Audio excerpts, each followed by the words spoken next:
नमस्कार, मी श्रेयस पांडे. आपण पाहताय न्यूज 18 मराठी, आवाज महाराष्ट्राचा. आता बातम्या सविस्तररित्या पाहूयात. शिवतीर्थावर ठाकरे कुटुंब पुन्हा एकदा एकत्र आल्याचं दिसतंय. निमित्त आहे ते शर्मिला ठाकरे यांच्या वाढदिवसाचं. उद्धव ठाकरे, आदित्य ठाकरे, रश्मी ठाकरे आणि तेजस ठाकरे हे शिवतीर्थावर दाखल झाल्याची ही दृश्य आपण पाहतोय. या भेटीमध्ये विशेष म्हणजे भाजपा आमदार प्रसाद लाड हे सुद्धा शिवतीर्थावर आलेत. ठाकरे बंधू एकत्र आले असताना तिथं प्रसाद लाडही उपस्थित असल्यानं सर्वांच्याच भुवया उंचावल्या. काही दिवसांपूर्वी अमित ठाकरेंचा वाढदिवस होता आणि याच वाढदिवसानिमित्त आदित्य ठाकरे हे शिवतीर्थावर आले होते. महापालिका निवडणुकीनंतर ठाकरे बंधूंच्या भेटीगाठी कमी झाल्या असताना अनेक चर्चांना उधाण आलं होतं. मात्र आता पुन्हा एकदा वाढदिवसाचं औचित्य साधत ठाकरे बंधू पुन्हा एकदा एकत्र आल्याचं दिसतंय. या संदर्भात अधिक अपडेट जाणून घेऊयात आमचे प्रतिनिधी सुमित सावंत यांच्याकडून. सुमित, आपण पाहतोय सध्या शर्मिला ठाकरेंच्या वाढदिवसाच्या निमित्तानं पुन्हा एकदा ठाकरे कुटुंब एकत्र आल्याचं दिसतंय. कौटुंबिक कार्यक्रम असला तरी प्रसाद लाड यांची जी उपस्थिती आहे ती लक्षणीय आहे. कसं पाहायचं याकडे?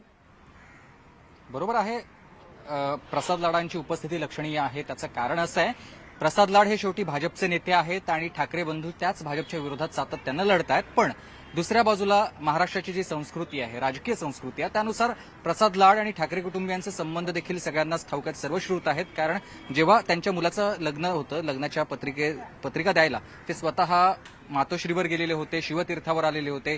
ठाकरे बंधू त्यांच्या मुलाच्या लग्नाच्या वेळेला गेलेले होते तिथे. त्यामुळे कौटुंबिक संबंध वेगळे आहेत. आज जरी ते एकत्र आले असले, काही येण्या जाण्याची वेळ सारखीच झाली असली तरी ही आजची भेट ही कोणती राजकीय भेट नाही असं सातत्यानं सांगितलं जात आहे.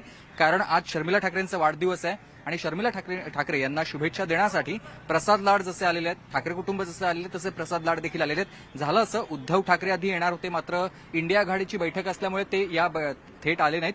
ते मागून आले. त्यांच्या आधी रश्मी ठाकरे आणि तेजस ठाकरे आलेले होते आणि त्यानंतर मग प्रसाद लाड आले आणि काही वेळानंतर बैठक संपल्यानंतर उद्धव ठाकरे आणि आदित्य ठाकरे इथे आले. आजच्या या संपूर्ण भेटीमध्ये काही त्यांचे कुटुंबीय म्हणजे नातेवाईक इतर देखील आहेत. चंदूमामा देखील काही वेळापूर्वी आलेले होते. सगळे नातेवाईक येतात कारण आज शर्मिला ठाकरेंचा वाढदिवस आहे, त्यांना शुभेच्छा देण्यासाठी. त्यामुळे आजच्या या भेटीमध्ये कोणती राजकीय चर्चा होणार नसल्याची माहिती मिळते.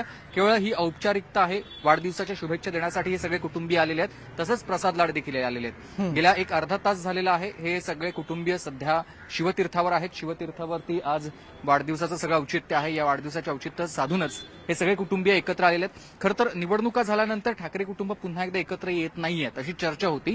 पण काही दिवसांपूर्वी जेव्हा अमित ठाकरेंचा वाढदिवस होता तेव्हा आदित्य ठाकरे आले होते त्यांना शुभेच्छा देण्यासाठी. आणि आज जेव्हा शर्मिला ठाकरेंचा वाढदिवस आहे त्यावेळेला सगळेच कुटुंबीय, ठाकरे कुटुंबीय पूर्ण सहपरिवार इथे आलेले आहेत शुभेच्छा देण्यासाठी. त्यामुळे राजकीय वातावरण आता काही नाहीये, पण कौटुंबिक सोहळे जे होतील त्या वेळेला आपण उपस्थित राहू हेच सांगण्याचा हा उद्देश आहे आणि तसंच चित्र सध्याचं आहे.